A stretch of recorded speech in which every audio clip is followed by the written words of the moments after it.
97.9, 105.5 KISS FM. New music from Pink. It's What About Us? It's Liz and Big Papa. And it is a Confession Tuesday. Sorry. I was going to say it on a Confession Tuesday. Sorry. It's fine. Sorry. Do you want to start over? No. Okay.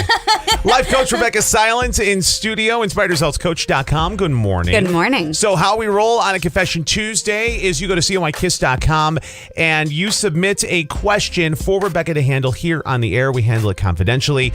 We've been doing this forever, ever, and it's always confidential. Right. We don't say names or anything like that. And with your questions, it's amazing how many people are dealing with the same exact problem. Yeah. So please, we definitely suggest and encourage you to do so. Go to COIKISS.com and submit yours, and you'll be able to help not only yourself, but so many other people. Yeah, You ready? sure. Yes. All right, here we go. Dear Rebeccah, when someone you love betrays you and you know deep in your heart you cannot forgive and move past it, how do I move on for the sake of my well-being?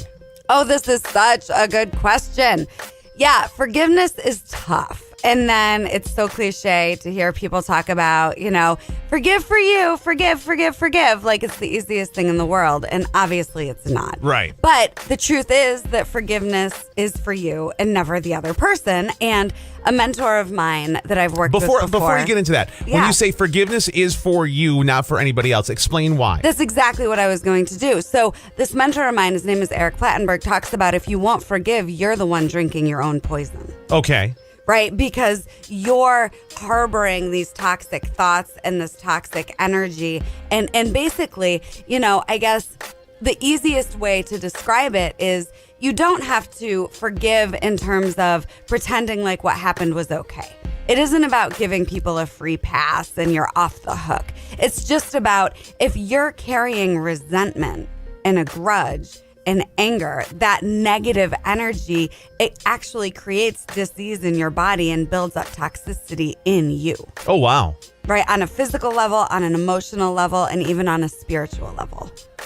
So, when you see people and you encounter people, you can tell when people are in a good mood. You can tell when people are having a good day, and you can tell, especially if it's somebody you deal with on a daily basis, you can tell if they're having a bad day. Is that kind of the stuff that kind of breeds into it? Like if you're harboring this kind of stuff, a lot of times that kind of shows energy.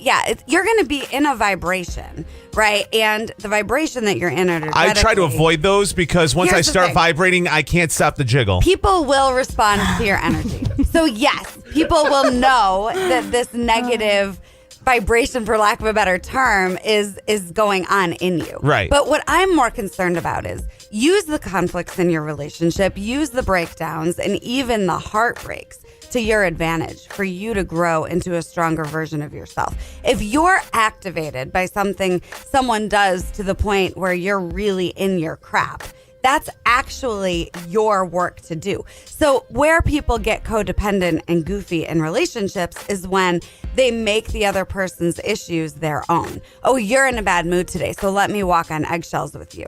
Oh, you're doing this, that hurts my feelings, now my day is ruined. This game is only going to disconnect you more from the people that you're close to.